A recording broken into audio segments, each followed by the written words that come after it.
presente. Espérenme un segundito que corroboro el horario.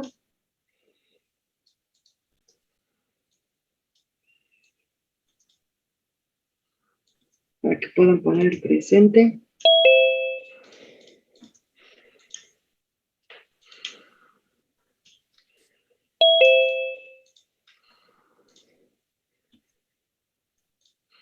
Bien.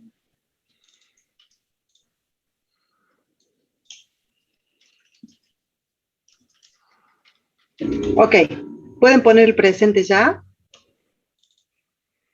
Mientras yo comienzo con la clase. Profesora, Sí. no aparece la opción de elegir entre presente o ausente.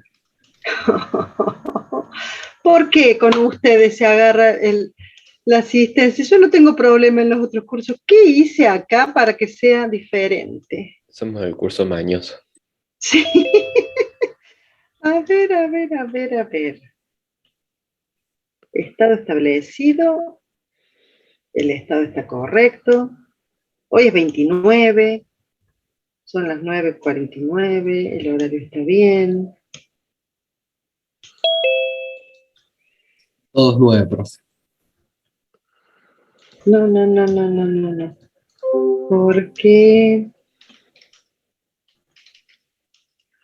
Voy a añadir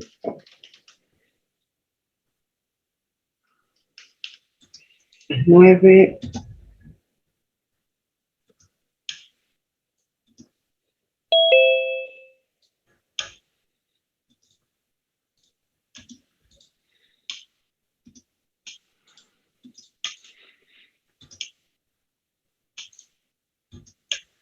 Oscar 2.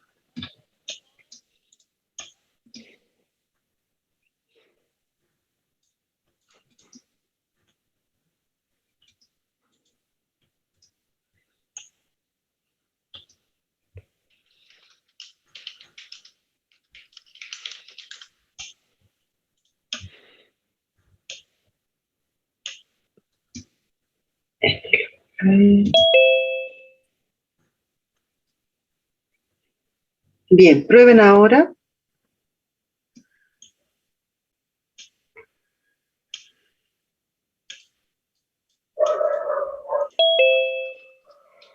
A mí me salta un error de que no se puede encontrar registro de datos en la tabla tanto de la base de datos. Si vuelves a probar, sí funciona. ¿Cómo? Si vuelves a probar, sí funciona. Ah, sí, ahí está, profe, ahí está. No se preocupe. Entonces actualicen. Sí, puede ser que al hacer el cambio yo quedaron enganchados en un error. No, lo que tiene que haber pasado es que yo ya he generado todas las sesiones de acá en adelante, por lo menos para las clases virtuales, y ha quedado con el error de la primera clase. Entonces las tengo que borrar a todas y están marcando, ¿no? La presencia. Profe, Sí. me dicen mis compañeros que me habían nombrado. Entonces, Sí, Julieta. perdón. Justo te nombré, te puse en voz alta que eras la referente del curso y que vos te ibas a comunicar conmigo y hablaba Julieta, y Julieta no estaba. Entonces, Perdón. era eso. Esto nada más, era eso, Gracias. Julieta, no era que pasaba nada en Gracias. particular. Era para que supieran que vos me habías mandado un mail y que saltaran y dijeran, no, profe, nadie le eligió. No, era para recordarles que cualquier novedad o cualquier cosa urgente, así que quisieran comunicarme fuera del horario de clases, podían comunicarse con vos. Bueno, vamos a la filmina, voy a compartir pantalla. Esperen un momentito acá. Profe, ¿Quién quiere consultar? sí, no, yo tenía una duda sobre un inciso del TP, pero no sé si lo puedo preguntar por acá o... Podés esperar al final, porque primero vamos a dar una clase teórico-práctica Bueno, y después vamos a hablar del trabajo práctico, bien. al Gracias. final de la clase. Dale, así avanzamos. Dale. Bien, hoy es la tercera clase práctica, La clase pasada hablamos del trabajo práctico, pero lo van a encontrar a la Filmina como tercera clase práctica. Bien. Cuando ustedes entran a un sistema Linux, una de las características que posee y que surgió así como originalmente fue creado, es que este sistema me requiere credenciales, es decir, que para acceder al sistema yo debería tener un usuario definido y una contraseña asociada a ese usuario. Desde un principio Linux existió con este formato, con esta estructura. El comando que se ejecuta para que se pueda acceder al sistema, luego de todas las ejecuciones de inicio del sistema, es el comando login, que se ejecuta automáticamente porque nos pide cuál es el usuario que se va a conectar al sistema. Por ejemplo, cuando me dice login, uno coloca el nombre del usuario y automáticamente me va a solicitar una password. Una de las cosas importantes que ustedes van a ver es que esa password nunca va a ser visualizada, es decir, nunca va a aparecer qué es lo que ustedes están escribiendo. Así que ahí hay que prestar especial atención para no confundirse con las teclas al escribir la clave. Dependiendo de cómo entremos al usuario, puede ser que aparezcan la cantidad de caracteres o no. Cuando ustedes entran en el modo gráfico, ya van a ver que me pide la clave y va tipeando cada una de las claves con la cantidad de caracteres que tiene esa clave. Pero si ustedes lo ejecutan desde el modo consola o desde el modo texto, el comando login, porque se puede ejecutar cuando yo estoy con un usuario y cambiar a otro usuario, el comando login no me muestra la cantidad de caracteres que yo voy tipeando. Por lo tanto, ahí hay más probabilidades de equivocarse al cargar la clave. Ténganlo presente a eso cuando tengan que cargar un usuario desde el modo comando o modo consola. Bien. Siempre va a aparecer el cursor parpadeando, ¿sí? Generalmente es un pipe que aparece parpadeando, pero que no se mueve del lugar donde yo estoy escribiendo. Bien. Pasamos a lo siguiente. Estas son cosas teóricas que yo les voy dando, pero después vamos a ir probando en las consolas cómo funciona. El comando logout, el comando exit, nos permite salir de la sesión que tenemos abierta, ¿sí? El comando shutdown es el que apaga el sistema. En este caso, el comando shutdown puede usarlo cualquiera de ustedes en su máquina, porque es un comando que lo tiene permitido por ser el administrador del sistema. Cuando nosotros estemos en el laboratorio, ¿sí? Ustedes no van a tener permiso para ejecutar ese comando porque lo que harían con el shutdown es apagar todo el sistema, es decir, toda la red de computadoras, o por lo menos el servidor que mantiene las computadoras. Por lo tanto, este comando apaga todo el sistema. Ustedes van a usar solamente los comandos logout o exit, ¿sí? Dependiendo de cuál es la distribución que utilicen. Bien, si tenemos dudas sobre algún comando, no estoy hablando de estos en particular, sino de cualquier comando, existe lo que se llama man. El man es un comando que nosotros podemos ejecutar, pero que me permite abrir un manual. A continuación de la palabra man, yo pongo el nombre del comando que quiero conocer información y me muestra información referida a ese comando. Yo voy a abrir una consola de Linux Ubuntu. Fíjense que yo tengo varios usuarios para elegir y coloco un usuario y cuando coloco la clave me va a mostrar la cantidad de caracteres, pero no me muestra la clave y no hay forma de mostrarlo tampoco.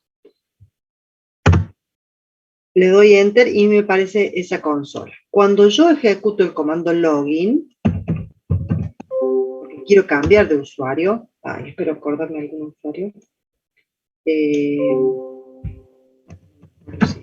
vamos a poner el mismo. No se puede trabajar sin administrador. Bien, no les voy a mostrar el cambio de usuario porque no me acuerdo de las claves. Así que vamos a limpiar pantalla, clear. Con el comando clear limpio la pantalla para que no me aparezca nada escrito anteriormente. Les decía, con el comando man yo puedo escribir a continuación, dejando un espacio, un comando cualquiera. Por ejemplo, login. Y me va a mostrar un manual donde me da la explicación de qué es lo que hace ese comando y la sintaxis, y si tiene opciones, es decir, alguna característica especial para la ejecución. Yo a este menú, a esta información la recorro con las flechitas hacia arriba y hacia abajo, ¿sí? Voy bajando con las flechas, o con la barra de scroll, y si quiero salir del manual porque ya leí, ya encontré lo que yo estaba buscando, tecleo la tecla Q, ¿sí? La letra Q me permite salir de este menú. Fíjense que está todo en inglés. Muchos de los comandos aparecen en inglés y algunos en castellano, así que quizás alguna de las versiones que ustedes descarguen pueden aparecer en castellano. Voy a salir del man y voy a apretar la tecla Q. Cuando aprieto la tecla Q me vuelve al último comando que había escrito. Volvemos a las filmines, ¿sí? Por ejemplo, aquí les di man shutdown. Vuelvo a la máquina virtual y escribo man shutdown. Y ahí me muestra qué hace el comando shutdown. Detiene, apaga o reinicia la máquina. Salgo. Bien, vamos a la siguiente filmina. Ustedes van a entrar, generalmente van a entrar a una interfaz gráfica en la cual van a tener algunas opciones de hacer algunas cosas con aplicaciones, ¿sí? Pero en realidad nosotros vamos a trabajar con lo que se llama modo consola o modo cliente, que es este. En el fondo negro y las letras ejecutando cada uno de los comandos. En este menú tienen que buscar la opción terminal, ¿sí? La palabra terminal, y allí van a ejecutar y les va a aparecer esta consola. Bien.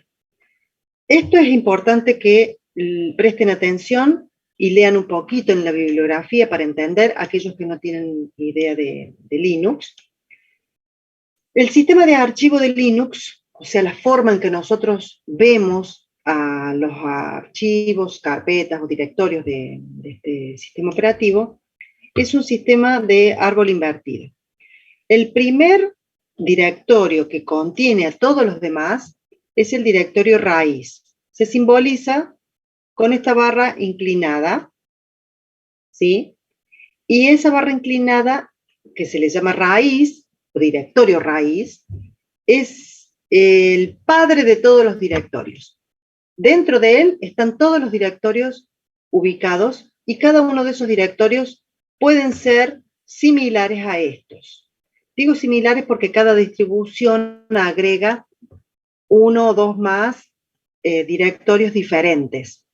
Pero básicamente los directorios van a ser bin, boot, cd, dev, etc., home, lib, media, mnt, opt, proc, root, run, sbin y todos estos, tmp, user, bar, todos estos directorios, la mayoría de ellos los van a tener en todas las distribuciones.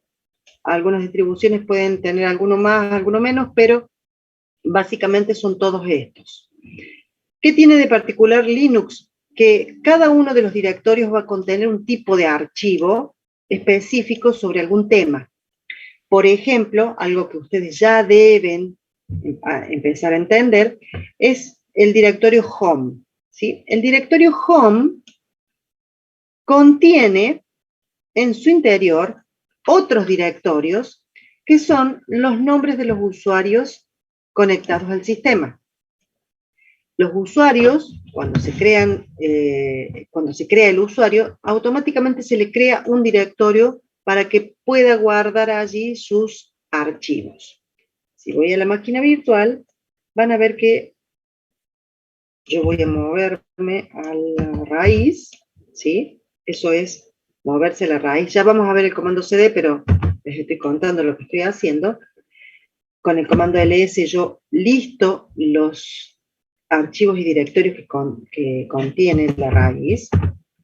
Y van a ver que está el directorio bin, boot, cd, dev, etc, home, lib, lib64, most media, mnt, opt, proc, root, run, sbin, y seguimos. Los que están en azul son los directorios. Los que están en celeste, o verde, o blanco, son archivos comunes, que ya después vamos a ver qué tipos de archivos son, pero por ahora son archivos. Entonces, todos los directorios, y acá está el home, en azul. Si hago un listado del directorio home, barra home, voy a ver que en su interior voy a tener los nombres de los directorios de los usuarios que yo generé. Esos usuarios son Sandy, que es el que yo uso, invitado, Alu2 y Usu. Son nombres que fui inventando a medida que íbamos haciendo las prácticas. Entonces, voy a tener tantos directorios creados en home, en barra home, como usuarios tenga mi sistema. Tengan presente eso porque este directorio es importante que lo reconozcan y lo recuerden. De todas formas, todos los demás directorios van a tener que aprender qué contienen en su interior, ¿sí? Cada uno tiene una serie de archivos que ustedes deberían recordar. A medida que va pasando los días, van a tener que ir aprendiendo ese contenido. No el nombre de los archivos que contiene, sino qué tipo de archivos contiene. Bien, entonces acá tenemos la estructura. Fíjense que en esta es otra forma de ver la estructura del el sistema de archivos, que es en forma de árbol invertido. La raíz es el padre de todos los directorios, también se le llama root, como el administrador. Luego tengo los subdirectorios user, dev, home, un archivo, y más directorios y más archivos, por eso los puntos suspensivos. Dentro de home, fíjense que acá tenemos 3 subdirectorios. ¿Qué me indica con esto? Que tengo 3 usuarios, uno llamado Francis, uno llamado Gemma y uno llamado Miguel. En este subdirectorio, cada uno de los usuarios tiene sus archivos.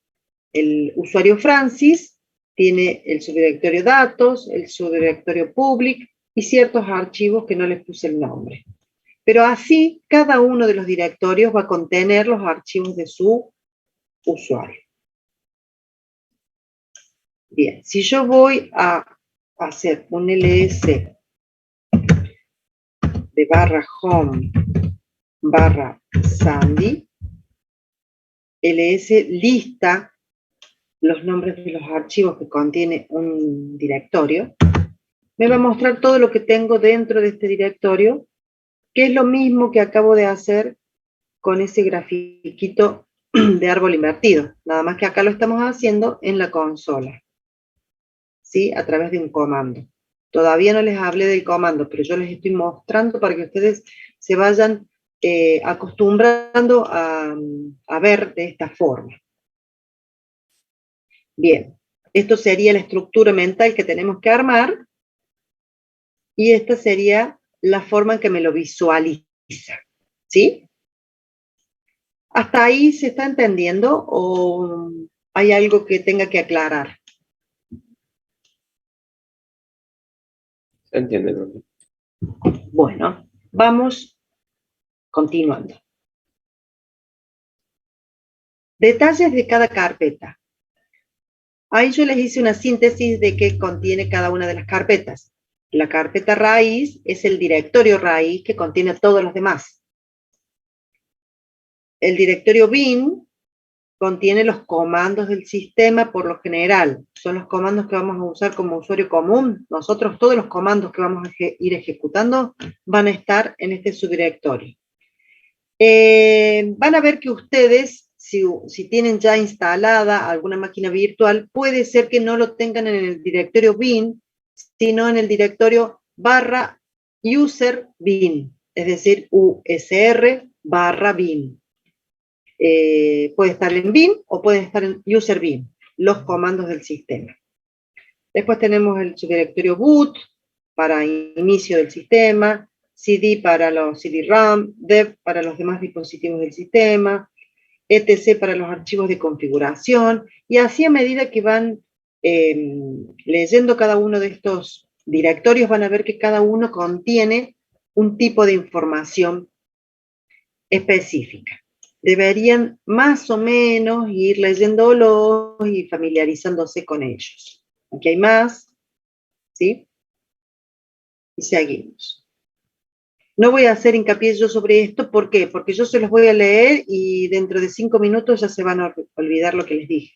Entonces prefiero que ustedes vayan leyendo y tratando de asociar, buscar alguna forma de que recuerden qué contiene cada uno de ellos. Les va a hacer falta saber qué contiene cada uno de ellos a medida que pasan las clases.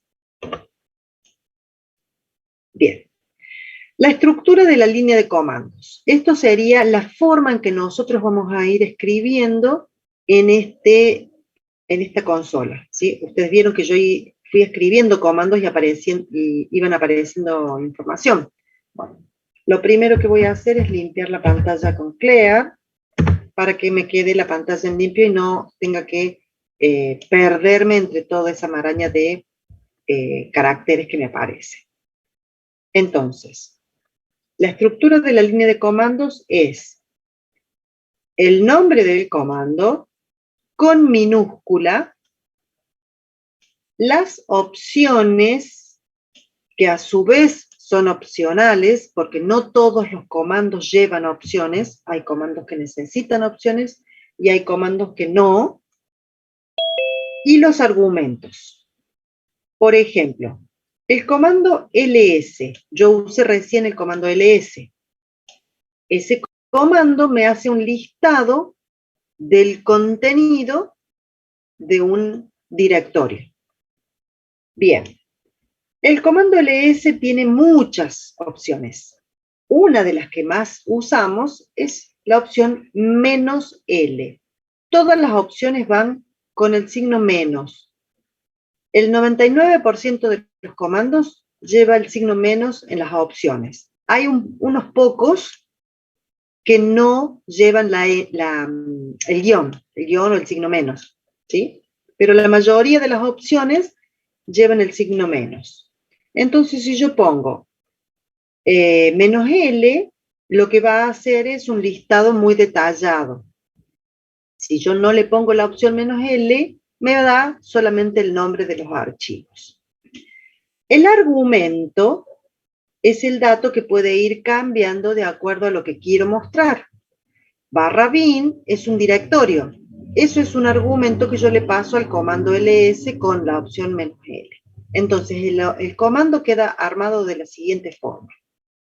ls, comando, "-l, opción, /bin, argumento, respetando este formato. Este formato es digamos, el oficial, ¿no? Pero hay algunas particularidades que podemos alterar nosotros cuando vamos escribiendo, porque vamos haciendo uso de algunas características y no tenemos que escribir todo a veces. Por ejemplo, si yo hago un ls del directorio donde yo estoy posicionado, no hace falta que le diga cuál es el directorio, porque me va a mostrar el directorio en donde estoy. Ahora, si yo no le digo qué directorio quiero mostrar, siempre me va a mostrar en el directorio completo de donde estoy. Por lo tanto, yo tengo que pensar qué es lo que quiero mostrar para poder escribir correctamente. Linux distingue mayúsculas de minúsculas. Por lo tanto, esta ls es diferente a este ls.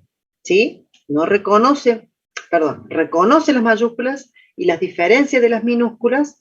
Por lo tanto, son dos cosas diferentes esta escritura. Vamos aquí. Van a ver que aparece un prompt. El prompt es el signo peso para los usuarios comunes.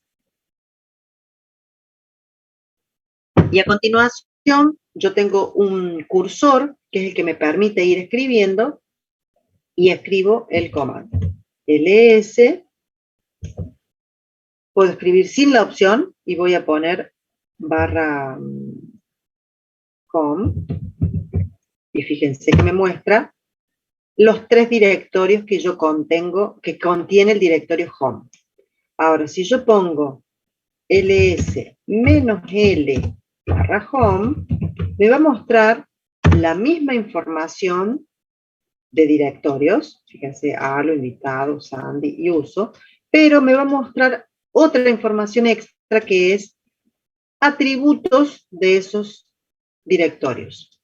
Fecha de creación, tamaño, grupos a los que pertenece, permisos y tipo de archivo. El tipo de archivo, lo primero es la D, directorio. Eso yo me doy cuenta que es un directorio, no solamente porque está en azul, sino porque adelante tengo una D de directorio. Entonces, fíjense que yo puedo ejecutar un comando sin opciones, como acá, o con opciones, como acá. También puedo poner varias opciones al mismo tiempo. Por ejemplo, ponerle la I de inodos y la L. Ya vamos a ver qué es lo que son inodos, pero para que sepan que yo puedo combinar 2 opciones o más. Y me va a mostrar la misma información, pero le agrego algo más. ¿Sí? Estos numeritos que se llaman inodos. Entonces, estos numeritos, si yo muestro la opción "-l", no me la muestra. Si le pongo la opción "i", sí me la muestra. Y en ese caso, estoy mostrando con 2 opciones juntas al mismo tiempo. Y acá podría poner una opción más, que es la opción A. Fíjense que puse la opción I, la opción L, la opción A, y me va a mostrar más información que la anterior. Me va a mostrar unos directorios que son el punto y el punto punto, que son directorios ocultos, y la opción A me hace que me las muestre. Por lo tanto, yo al poner un comando puedo poner 1, 2 o más opciones al mismo tiempo, dependiendo de cada uno de los comandos que utilice. Hay comandos que me permiten poner todas las opciones combinadas y hay comandos que me permiten elegir una de ellas, ¿sí? Eso lo vamos a ir viendo con cada uno de los comandos que vayamos analizando. Bien, entonces, formato del comando es nombre del comando, opciones y argumento que puede ir variando. Si yo pongo el mismo comando, puedo cambiar el directorio. Puedo poner el directorio bin y me va a mostrar la misma información, pero el mismo tipo de información, pero con los datos de ese directorio. Fíjense que acá el contenido es totalmente diferente. Porque el directorio bin no contiene tantos directorios, contiene archivos.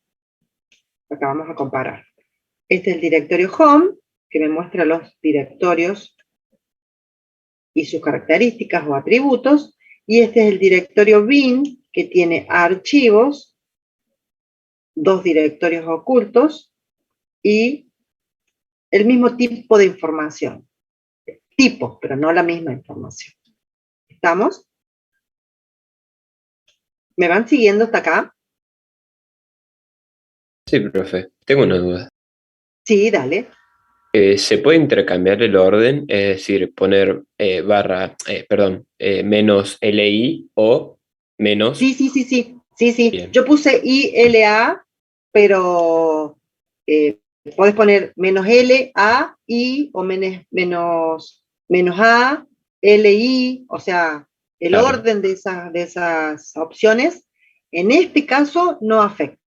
Ah, bien, Hay bien. Ok. algunos comandos que tienen la particularidad que una opción tiene que ir al final o tiene que ir al principio, pero bueno, eso lo vamos a ir viendo con cada uno de los comandos. Pero la Genial. mayoría puede intercambiar el orden Buenísimo, gracias. cuando combinamos. Bien. Bien, opciones para realizar las prácticas. Yo esto ya se los di en la clase pasada, pero lo quería recordar por las dudas que alguno no lo tuviera presente. El sistema operativo como nativo, la máquina virtual con el Linux Ubuntu instalado, que fue para el TP1, o solo para ejecutar algunos comandos básicos, ¿sí? Las primeras 3, 4 clases, podemos usar estas direcciones para ejecutar comandos así sueltos. Si después ya van a ver que les va a hacer poco esto, les va a hacer falta para ustedes mismos seguir haciendo cosas, pero por ahora, para empezar y practicar así rápidamente, pueden usar estas terminales de la web y no van a tener que hacer nada más que usar un navegador para entrar allí. Bien. Shell y tipos de shell. ¿Qué es el shell? Nosotros hemos hablado algunas veces del shell y ustedes habrán escuchado esa palabra. Y es un programa. El shell es un programa del sistema operativo que interpreta los comandos que introduce el usuario y me devuelve la salida que entrega el sistema operativo, ¿sí? Es como el intermediario, se le llama intérprete de comandos, ese es el nombre específico, y es el intermediario entre nosotros usuarios y el sistema operativo. ¿Qué tipo de shell estoy usando en mi Linux? ¿Cómo sé yo cuál es el shell que estoy usando? Bueno, para saber eso, vamos a tipear este comando. El comando echo pesos shell con mayúscula. ¿Sí? Vamos a ir acá. Voy a ir a limpiar pantalla para que lo vean bien ustedes. Vean que el signo pesos siempre me aparece como indicador de que está esperando un comando. Yo escribo la palabra echo, el signo pesos, porque las variables se escriben con el signo pesos adelante, y el nombre de la variable, que en este caso es un nombre en mayúscula, ¿sí? Shell. Pongo enter, y fíjense que me devuelve /bin /bash. Bash es el nombre de uno de los shell más comunes, más usados, pero no es el único. Quizás alguna de las distribuciones que ustedes elijan, que no sea Ubuntu, utilice otro shell y tiene algunas características diferentes uno de otro, pero hacen específicamente lo mismo, ¿sí? Son el intermediario y me permite que yo escriba en el teclado para que le entregue esos datos, esos comandos que escribo al sistema operativo, ¿sí? Entonces, de esta forma, con echo shell voy a saber cuál es mi shell en la máquina que estoy utilizando. Bien. Revisar las características de bash. ¿Por qué les digo esto? Ustedes van a ver que yo tengo escrito comandos y puse clear, perdón, con minúscula, clear con minúscula, y borra la pantalla. Si yo aprieto las teclas de flechita para arriba y para abajo, de cursor, van a ver que van a aparecer comandos.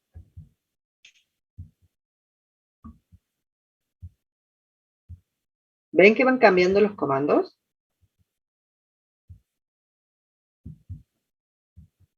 Sería como un historial. Es el historial de comandos. Entonces yo no necesito tipear nuevamente un comando que ya usé, porque lo tengo guardado de acuerdo a la cronología que fui utilizando, perdón. Entonces yo voy, si son comandos muy recientes, son los primeros que aparecen, y si son más viejos, son los últimos que aparecen. ¿Cuál es esta característica? Que me permite primero recordar que escribí para saber si me equivoqué o no en algún comando, pero también me permite no tener que tipear nuevamente ese comando. Ese historial también, en este caso son comandos cortitos y muy simples, pero por allí tenemos comandos que son combinados con tuberías y después hacemos un filtro de algún símbolo y luego otra tubería con otro comando que haga la cuenta de los caracteres que tiene o las palabras que tiene. Entonces ya empezamos a escribir varias cosas y por ahí no queremos volver a escribir y pensar qué usé, qué caracteres usé. Entonces directamente vuelvo hacia atrás y recuerdo el comando que escribí en ese momento y es mucho más simple, ¿sí? Entonces si yo escribo eso, no tengo que tipear tanto. Esa es una de las características, ¿sí? Sería conveniente que ustedes vayan revisando qué cosas tiene de particular este bash, que es el que están generalmente usando ustedes, para poder sacarle más provecho y potencialidades al intérprete de comandos. Así que revisen eso en el libro y también lo pueden revisar en internet, buscar características de bash, qué cosas son importantes de tener en cuenta. Bien, les repetí acá el formato de la línea de comandos, entonces tenemos el comando, las opciones, como les dije, opcionales, o sea, no es una redundancia, sino que se llaman opciones, pero a su vez son opcionales porque pueden ir o no pueden ir. Y los argumentos. Algunos comanditos básicos. Whoami o whoami, que me muestra el nombre del usuario actual. Who, que muestra información sobre las sesiones actualmente abiertas. Last muestra un listado de las últimas sesiones abiertas. Cuando hablamos de who y de last, si estamos en una red y de varios usuarios conectados, me va a mostrar las sesiones de los distintos usuarios. Este comando lo usamos mucho cuando estamos en el laboratorio para saber cuántos alumnos están conectados, quiénes están en la red, quiénes están fuera de la red. Pero bueno, por ahora todavía no lo vamos a poder usar mucho. Sí vamos a tener que saber qué hace. El comando ls, que muestra un listado con los archivos y directorios de un determinado directorio, la lista en orden alfabético, pero yo puedo, poniéndole una opción, cambiar ese orden. La opción "-a" muestra todos los archivos, incluso los ocultos. El "-l", un listado extendido se le llama, es decir, con los atributos. El LA es una combinación de las dos anteriores, o sea que yo puedo combinar LA y, como dijimos recién. Y en este caso, el ls-l usa un parámetro, es decir, yo pude usar antes sin parámetros, pero lo que listé fue el directorio actual que estoy posicionado, y con el parámetro yo le digo qué es lo que quiero mostrar sin tener que ir a ese directorio para ver lo que contiene. Puedo darle el nombre del directorio y directamente me muestra lo que contiene sin moverme del lugar. Una de las cosas que ustedes tienen que tener presentes es que el usuario cuando entra a la sesión, el Linux lo posiciona directamente en el directorio que se le llama de conexión, que es el directorio que ustedes van a tener como dueños. Yo cuando voy a poner pwd, me parece que me cambié, no, bien. pwd es un comando que ya lo vamos a ver la clase que viene, que me muestra dónde estoy posicionado, ¿sí? Y me dice que estoy posicionado en /home/sandy, es decir, en mi directorio. ¿Por qué? Porque cuando yo entro a Linux, directamente me lleva a mi directorio. A cada usuario lo posiciona en su directorio, de manera de que no pueda ir a otros directorios y afectar a los directorios de otros usuarios. ¿Sí? A ver, déjenme ver si me queda un poquito más, algo más, para darle tiempo a... Bien, esto de conceptos básicos de Home Directory, Work Directory, se los voy a dejar para que lo lean, pero lo vamos a ver la clase que viene. Si lo quieren leer mejor, porque no es rápido de comprenderlo, por ahí, en realidad quizás sí sea rápido de comprenderlo, pero es como que cuando lo tienen que ver en la práctica, les cuesta interiorizarlo. Entonces, yo les pediría que lo vayan leyendo, como para la clase que viene lo revisemos bien. Y quedaría estas actividades que sí me gustaría que hagan del libro. ¿Sí? Todo lo que vimos en esta clase está como para reforzarlo en la página 22, 31, 32, 43 y 44.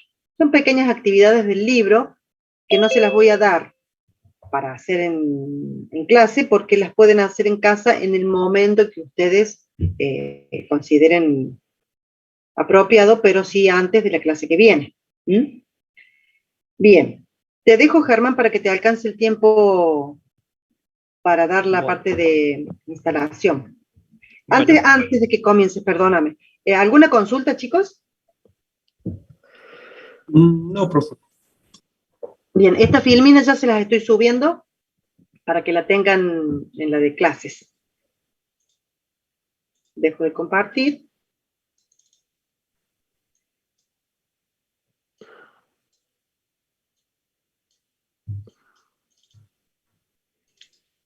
Y...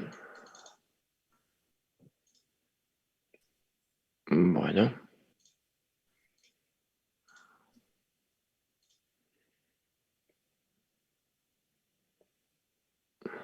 Ahí está.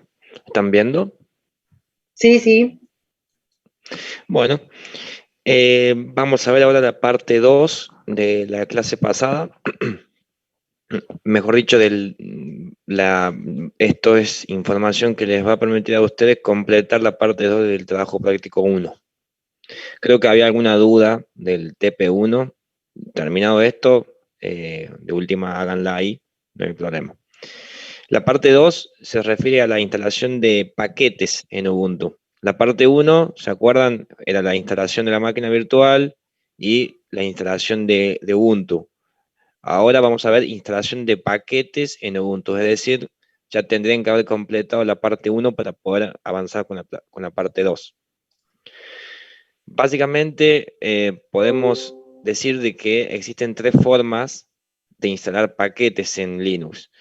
Vale la pena aclarar de que un paquete de software puede ser, por ejemplo, una librería, un software en sí, también llamado programas, a veces le llaman programa o software. Puede ser algún complemento adicional de un software, digamos. Un paquete es como cualquier porción de código que se ejecuta, básicamente, ¿no? Pero véanlo como una librería o un software, puede ser cualquier cosa, digamos, no necesariamente tiene que ser, no sé, una librería, también puede ser un software, ¿no? Un software que se ejecuta por sí solo, como por ejemplo Zoom. Zoom es un paquete. Entonces, la instalación de paquetes en Linux, existen al menos 3 alternativas, que son estas que están acá, y que en Windows también, ¿no? Uno podría mencionar las mismas 3. Básicamente, ¿cuáles son? La primera, que por ahí era la más normal hace unos años, hace muchos años, ahora todavía se sigue usando, pero ya no es tan normal como antes, es la instalación desde el código fuente. Es decir, ustedes tienen un programa o un software y para usarlo, ¿qué hacen? Lo compilan a ese código fuente, generan un binario, un archivo binario en la arquitectura en la cual están y en el sistema operativo en el cual están, por ejemplo, en Ubuntu Desktop, y lo ejecutan ahí. Pero tienen que tener el código fuente. Esta opción, ¿qué implica? Implica que vos tengas el código fuente y que lo compiles. Evidentemente, esta compilación en general es tediosa y en general no es tan simple y siempre hay problemas. Entonces, a partir de ahí es donde empezaron a venir mejoras y nuevas alternativas. La segunda alternativa, que es la que más se utiliza, es, sobre todo en Linux, es la instalación a través de un gestor de paquetes. ¿Qué es un gestor de paquetes? Es un programa o un software que te permite instalar software, ¿no? Te permite instalar paquetes. Esto es exactamente igual a lo que vendría a ser en Android el Play Store o en iOS el Apple Store. Fíjense ustedes que cuando quieren descargar e instalar una aplicación, ¿qué hacen? Lo buscan en el Play Store o lo buscan en el Apple Store y se descargan esa aplicación. Bueno, acá es algo muy parecido. Supongamos que queremos instalar algún software, por ejemplo, queremos trabajar con Python y queremos instalar Python. Entonces, ¿qué hacemos? Le pedimos al gestor de paquete que instale Python y todas las dependencias, todos los paquetes que se necesitan para que Python funcione. Entonces, estos gestores de paquetes no tan solo te permiten instalar software, sino también te permiten abstraerte de un montón de cosas, como por ejemplo de todas las dependencias que tu paquete necesita. Y eso está buenísimo, porque si no, era un dolor de cabeza, porque vos querías instalar algo y para instalar eso necesitabas instalar todas las cosas que se necesitaban. Mientras que ahora, con estos gestores de paquete, que hay varios, ya no. Simplemente instalás el paquete y eso automáticamente te va a instalar todos los paquetes necesarios. Sé que está buenísimo. Hay varios, como por ejemplo los más conocidos, dpkg, apt-get, apt, estos dos, apt-get, apt, se suelen confundir y creer que es el mismo. En realidad son diferentes, pero sí están son muy complementarios uno del otro. O mejor dicho, son como apt es una mejora de apt-get, pero son muy parecidos. Y después, Aptitude, Snap. Snap es un gestor de paquete bastante nuevo, entre comillas, ¿no? O sea, nuevo en comparación con los otros. Los otros tienen ya más de 15 años y Snap tiene apenas, no sé, serán 6 años por ahí. Entonces, Snap es un gestor de paquetes un poco más novedoso, trae nuevas ideas. Sin embargo, y la verdad que no sé bien por qué, pero todavía no ha llegado a usarse tanto Snap. Todavía sigue siendo muy utilizado lo que es apt-get y apt. Creo que por una cuestión de que muchos administradores de sistemas están muy acostumbrados a esto y la verdad que cuesta siempre cambiar, ¿no? Todo cambio cuesta. Bueno, y por último, tenemos la tercera alternativa, que sería la instalación de un binario. Básicamente, ¿qué sería la instalación de un binario? Es que a uno ya le den el programa, el software compilado y compilado para el sistema operativo en el cual estás trabajando. O sea, no es lo mismo compilar un programa para Windows que compilar un programa para Mac OS o compilar un programa para Ubuntu. Siempre el compilador en general hace el trabajo y genera el binario adecuado para donde vas a estar. Entonces, y sobre todo también depende de la arquitectura, ¿no? Si es 32 bits o 64 bits. Esa instalación de un binario resulta que está buena porque básicamente te dan el programa y uno lo único que hace es ejecuta ese programa. O a lo sumo le hace doble clic y te aparece un wizard de instalación que uno hace siguiente y lo instala. Esta alternativa es muy conocida en Windows, de hecho es la que la mayoría de las personas utilizan. Básicamente se descargan un .exe y ese .exe es un ejecutable, porque le dan doble clic, aparece un wizard de instalación, siguiente, y ya está, se puede usar el software, ¿no? O sea, la instalación a través de un binario está buena. Sin embargo, en Linux no se utiliza tanto la 3. Se puede hacer, pero en general no. Se utiliza mucho la 2. O sea, diría el 99% de las personas que instalan cosas en Linux lo hacen a través de un gestor de paquetes. Y van a ver que esta idea de gestor de paquetes es, para mí, mejor que todas, porque tiene muchas ventajas. De hecho, Windows también está creando un Microsoft Store en donde te permite instalar cosas a través de un store, de un gestor, ¿no? Porque por sobre todas las cosas, el tener un gestor de paquete implica también mejorar la seguridad de los paquetes, porque uno está seguro, entre comillas, de que lo que está instalando no es un software con malware, no es un software que puede afectar nuestra información o que puedan utilizar nuestra computadora para algo más.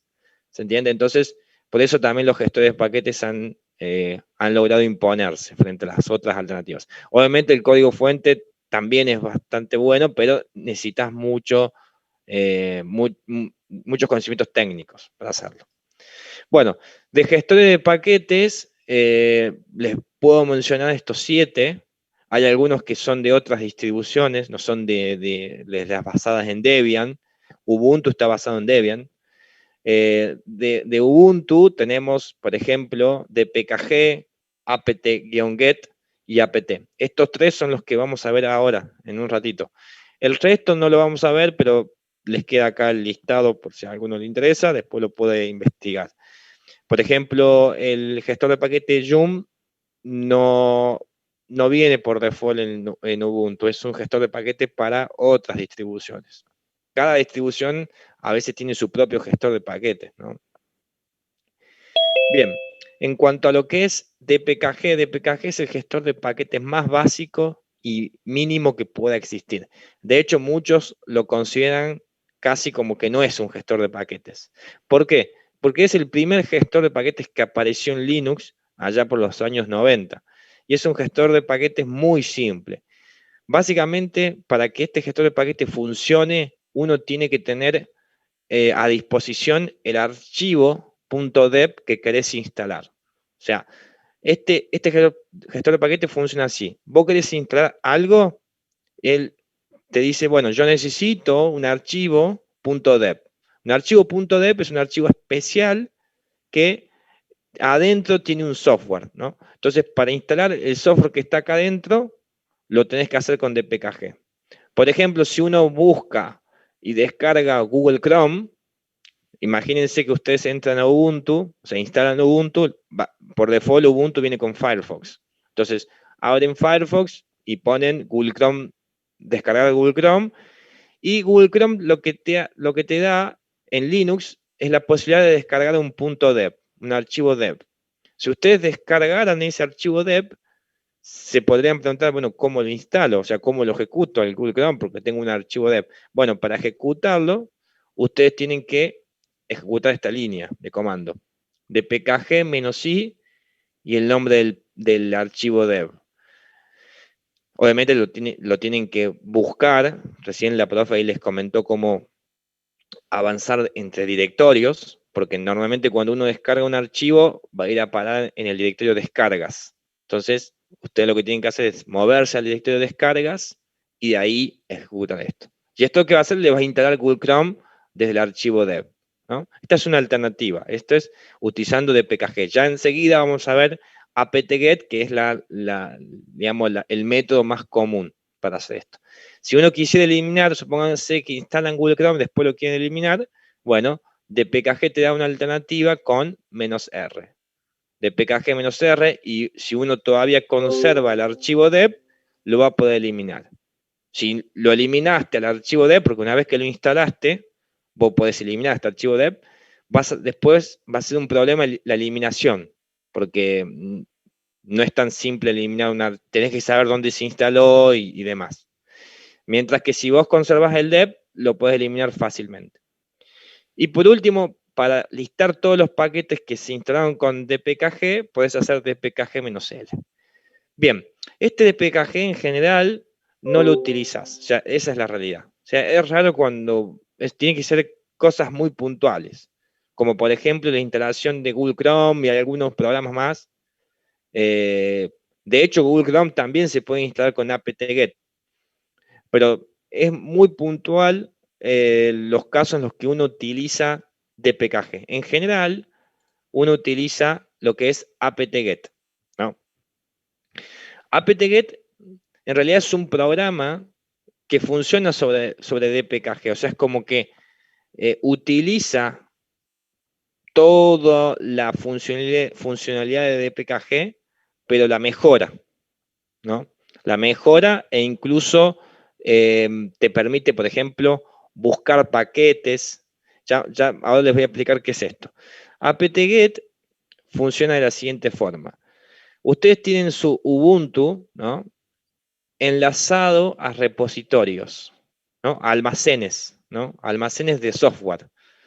Estos almacenes de software o repositorios, como se les llama, tienen el software a disposición para que se lo descarguen y obviamente lo instalen. Hay un montón de repositorios en el mundo. Hay algunos repositorios que son los oficiales, que cuando ustedes instalan Ubuntu ya vienen incluidos ahí.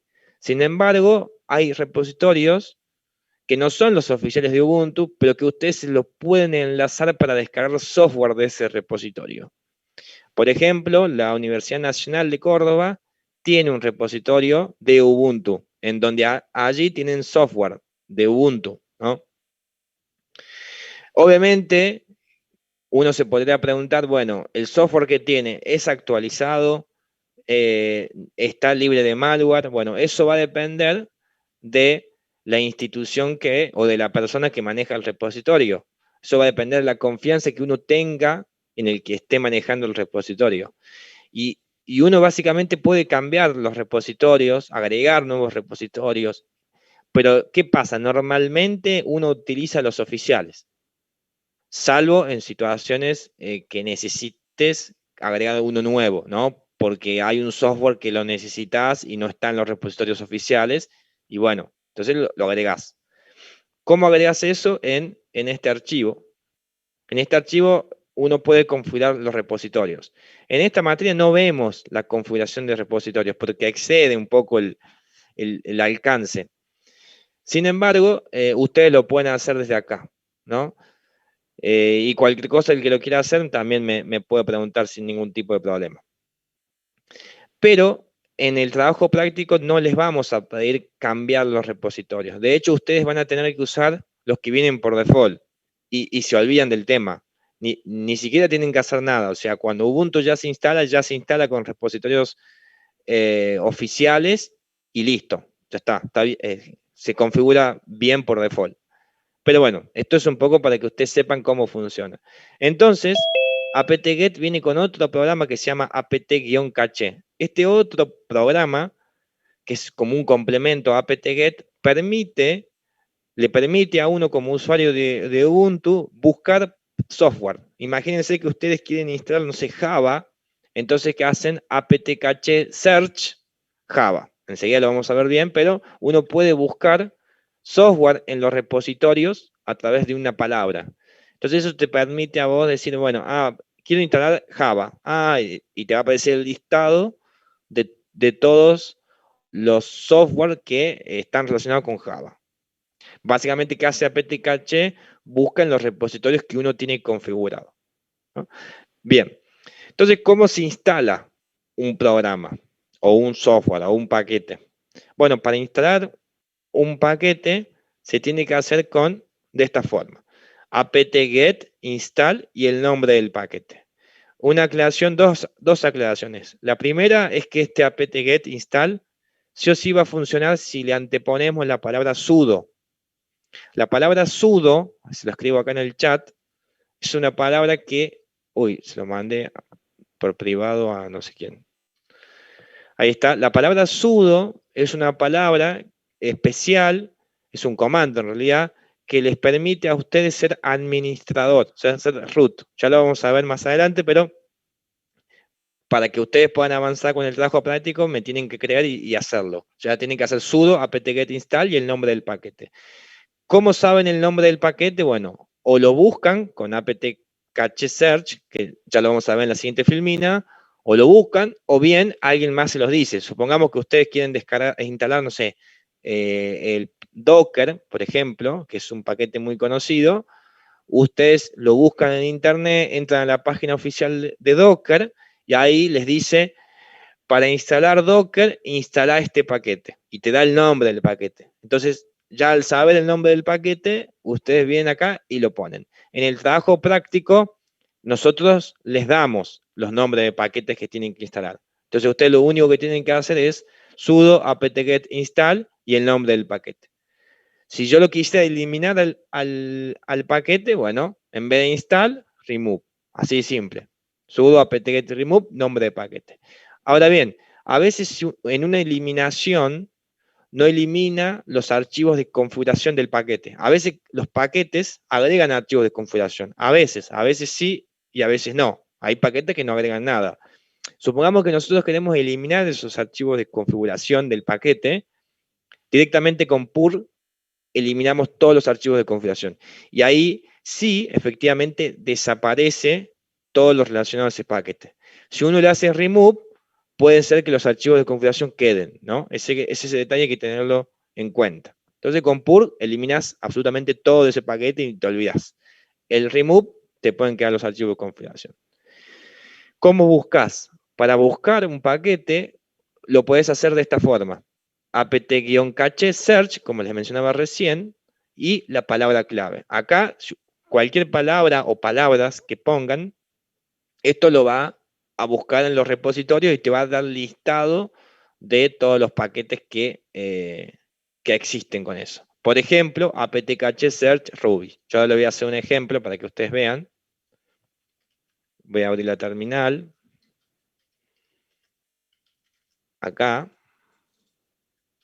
Por ejemplo, sudo apt-cache search Ruby. Si yo escribo, Ruby es un lenguaje de programación, ¿no? Si yo escribo esto, le doy Enter, me va a pedir la clave, porque escribí sudo antes, y ahí me lista todos los paquetes que están relacionados de alguna forma a Ruby, ¿no?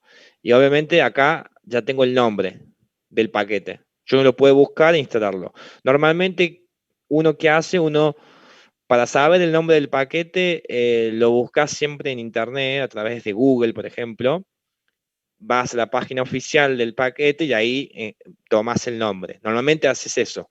Si vos ya estás canchero con toda la línea de comando, bueno, ahí sí utilizas apt-cache. Pero eso es un poquito cuando estás un poco más avanzado y sabes, ya tenés experiencia en haber instalado muchos paquetes y demás.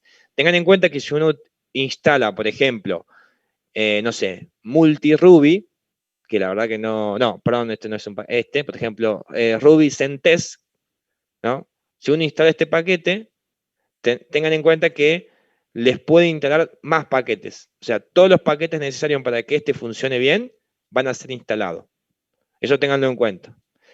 Y eso lo hace solamente ya apt-get, lo hace solo, sin que ustedes hagan nada. Bueno, una aclaración acá importante. Recuerden que apt-get Germán, y apt aclarale por qué es importante esto de que agregue los paquetes extras. los Porque de en realidad, dependencia. claro, por las dependencias. Sí, o sea, todos los paquetes que se instalan, o sea, cuando uno instala un paquete, se va a instalar en general otros paquetes necesarios para que ese funcione. Y eso es así y ustedes no lo pueden cambiar, digamos. Eso ténganlo en cuenta porque claro, en realidad es una ventaja justamente de que es una ventaja, sí. si ustedes necesitan un paquete y no instalan los previos o los que son necesarios para que ese software funcione, el apt-get lo que hace es buscar todo lo que necesita para que funcione ese software y lo instala automáticamente. Exacto. Si no, no van a poder usarlos. Sí, Por eso es que no lo sirve hace. de nada, digamos. Claro. Bien. apt-get y apt no es lo mismo, pero son muy parecidos. Básicamente, para que ustedes tengan una idea, apt-get era una versión anterior a apt. apt nació para ser un poco más amigable al usuario, porque esa fue la idea, en donde, por ejemplo, al instalar un paquete con apt, se puede observar una barra de progreso, por ejemplo. Con apt-get no sabes el progreso que estás teniendo. O sea, no sabes si te quedan un 10% o te queda un 90% todavía. Con apt sí. Entonces, apt, si ustedes lo observan, cuando lo hagan el trabajo práctico 1, van a ver que tiene algunas mejoras visuales respecto a apt-get, pero solamente son mejoras visuales, no hay otras mejoras por detrás. Y lo que tiene apt, que tiene un comando bastante usado, que te permite ver todos los paquetes que vos has instalado. Entonces con apt list install te permite ver todo lo que vos instalaste. Entonces, esto es importante. Por ejemplo, acá hay un ejemplo, ¿no? Yo instalo el paquete Ruby, sudo apt, con apt lo estoy haciendo acá, no con apt-get, a pesar de que sea lo mismo, apt install Ruby. ¿Cómo verifico que está instalado Ruby? Bueno, de esta forma. Fíjense, apt list installed Ruby. ¿Cómo elimino el paquete Ruby? Bueno, sudo apt remove Ruby. Acá eliminé el que acabé de instalar. Y después verifico que Ruby ya no está más instalado. ¿Cómo? De la misma forma que lo hice en el paso 2. Verifico con esto. De esta forma no me va a aparecer en el listado Ruby. Bueno, esta secuencia es más o menos lo que tienen que hacer en el trabajo práctico 1. Muy parecido a esto. Solamente que con otros paquetes. Bueno, y por último, y esto es ya el cierre de esta parte, les dejo 2 comandos que en realidad se los comento, a pesar de que en el trabajo práctico 1 no van a aparecer, pero sí les va a aparecer en la vida y en todo el cursado de la materia. Es muy probable que cuando ustedes busquen en internet, les aparezca en algunos tutoriales que ven, ejecuten apt-get update o ejecuten apt-get upgrade. Básicamente estos 2 comandos, ¿para qué sirven? El apt-get update actualiza la lista de las versiones que uno tiene disponible. ¿Recuerdan de que les hablé de los repositorios? Bueno, esos repositorios se van actualizando. Y básicamente vos, como Ubuntu, ¿cómo te enterás de que esos repositorios se van actualizando? Bueno, con apt-get update lo que hace es ir a verificar en esos repositorios y preguntar, ¿hay nuevo software? ¿Hay software que se actualizó? Sí, bueno, entonces apt-get update te avisa de que hay nuevo software para que vos instales. Hay actualizaciones, pero no te las actualiza a los paquetes. Simplemente es como una actualización del listado de las cosas que hay. Sin embargo, apt-get upgrade, ahí sí, ese comando no tan solo te actualiza el listado, sino que te actualiza a cada uno de los paquetes que vos tengas. Te actualiza la última versión. ¿Eso qué implica? Implica de que podés generar un problema en tu sistema porque a veces actualizar a último, digamos, actualizar a lo que más se pueda, implica de que las cosas no funcionen, ¿no? Porque por ahí vos actualizas tanto que te genera alguna incompatibilidad o algo, entonces hay que tener mucho cuidado con upgrade. Mientras que con update no, con update solamente hay que tener un poquito de cuidado porque a veces puede generar un conflicto. Bueno, y con esto terminamos lo que es la parte 1, el trabajo práctico 1, parte 2, y ahora tienen que, no sé si tienen alguna pregunta. Yo, Ahí, profe, ¿se sí. podría volver a una versión anterior con algún comando? Sí. Ahí se puede volver con, por ejemplo, lo que vos podés hacer es, en general, ¿cómo se vuelve? O sea, les voy a ser sincero. O sea, ¿cómo volvés?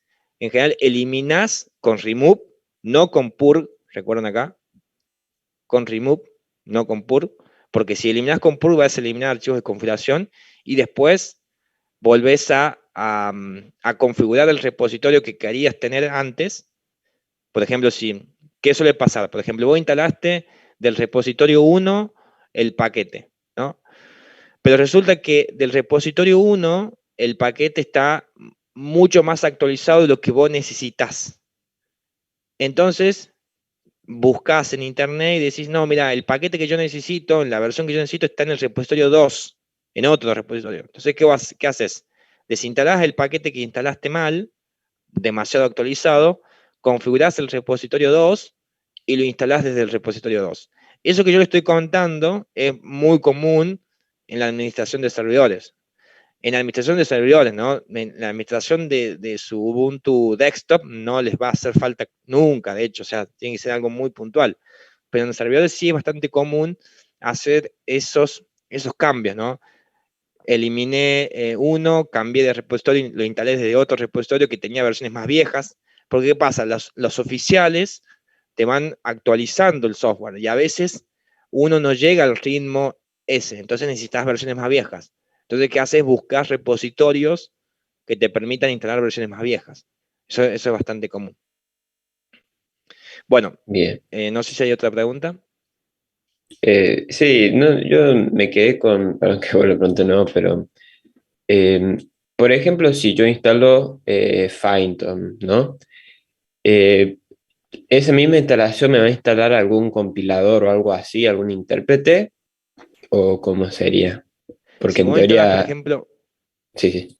sí, si vos instalás Python, por ejemplo, yo vengo acá, te hago sudo apt-get install Python 3.10, por ejemplo, esto te va a instalar el intérprete de Python. El intérprete de Python y todas las dependencias necesarias para que ese intérprete funcione bien. Y de hecho, es muy probable que te instalen algunas librerías adicionales para que te funcione Python con algunas cosas extras. Entonces, es como que cuando está bastante bien pensado, o sea, está pensado para que vos ejecutes una línea de comando y te instale un montón de cosas listas para que te funcione bien, digamos. Por ahí puede pasar de que decís, bueno, yo quiero hacer requests o peticiones HTTP, ¿no? No sé si saben lo que es, pero bueno, supongan que quieren hacer algo específico con Python, ahí van a tener que instalar otro paquete encima del que ya tienen. Es decir, van a tener que hacer, por ejemplo, Python 3 request, que se llama ese paquete. Y ese paquete que te instala adicionalmente unas nuevas librerías para que vos puedas utilizar request en Python 3. No sé si me logro explicar lo que estoy diciendo. No sé si es Sí, tu sí. pregunta también. ¿Sí? Sí, sí, o sea, y por ejemplo, en el caso que yo le especifique, tipo, me instalo Visual Studio antes o PyCharm para que no me instale otro intérprete. Ahí yo al instalar Python 3, como ya tiene un intérprete que lo entiende, no instala algo antes, o sea, tipo el intérprete, otro intérprete, digamos. Exacto. Sí, sí. En ese caso sí. Ten en cuenta que, por ejemplo, Visual Studio Code y PyCharm son entornos de desarrollo, ¿no? Entonces, vos tenés que tener en cuenta que si vos instalás PyCharm, por ejemplo, desde acá, no necesariamente te va a instalar Python. O sea, habría que ver, habría que ver. Yo no te puedo asegurar de que PyCharm te instale Python.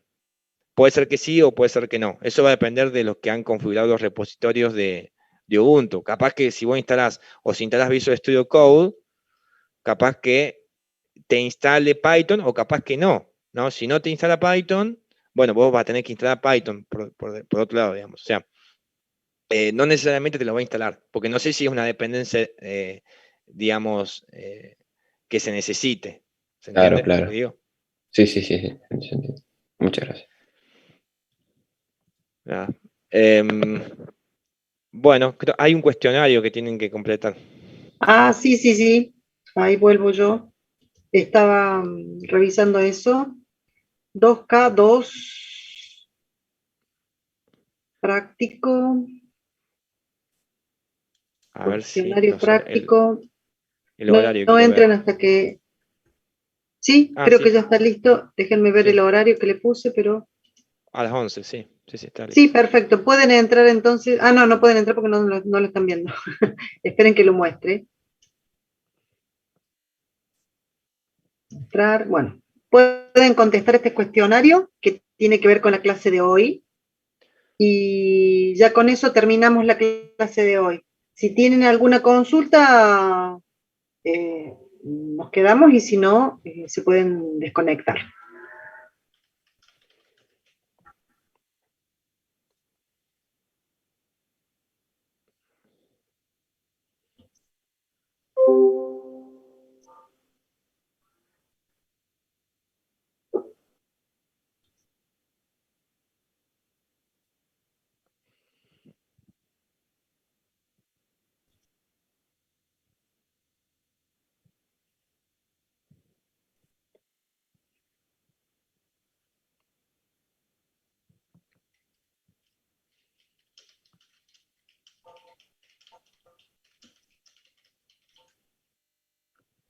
Profe, ¿puedo hacer ahora la consulta del TP? Sí, sí, Marcelo. Genial. Ahí estuvimos viendo con mi grupo, estuvimos adelantando un poco y nos quedamos con las 7 porque no entendíamos bien a qué hacía referencia. eh, a ver, espere que lo debo tener por acá. Ahí está. Dice, escriba la línea de comando para generar un listado de todos los paquetes instalados en su sistema operativo y muestre dicho listado. Describa brevemente la captura juntada. Nosotros no sabemos si hace referencia a antes de instalar todos los paquetes, o sea, los de abajo, digamos, los de las actividades posteriores, o si tenemos que hacerlo en el orden que va. O sea, En el orden, en el orden. En el bien, orden que está en las consignas. ok, genial. Perdón. Donde dice profe. donde dice haga la captura, tienen que poner. Si no dice que tienen que hacer la captura, no la hacen, ¿sí? No empiecen a hacer capturas de más, solamente las que se piden. Profe, Sí, Carolina. cuando quiero entrar al cuestionario me dice un botón volver al curso y no me dice para ingresar al cuestionario. Cuando querés entrar al cuestionario, ¿cómo? Sí, me sale un botón que dice volver al curso y me manda a la página principal del curso, digamos, no me deja entrar al cuestionario. ¿Actualizaste la página, Carolina? Sí, ¿Alguien más tuvo ese problema?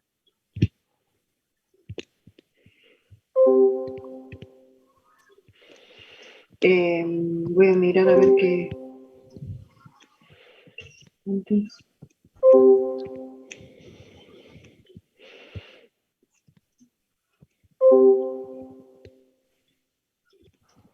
Carolina Britos, ¿no es cierto? sí. Busca 2.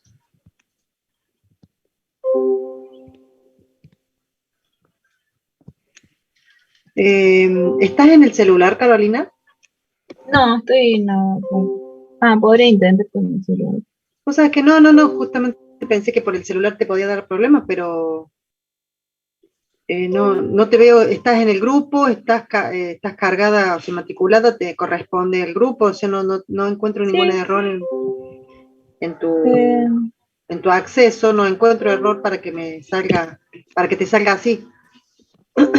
¿Estás seguro que entraste a la pestaña de cuestionarios, la que dice sí, clase 3? Clase sí, 3. sí. Sí, me sale solamente un botón que dice volver al curso. No sé si quiere que le mande la captura. No, pero la cosa es que puedas entrar, a ver si alguien escribió algo en el chat para que tenga el mismo problema, porque si no, debe ser tu sistema el que está teniendo problemas para que suceda eso.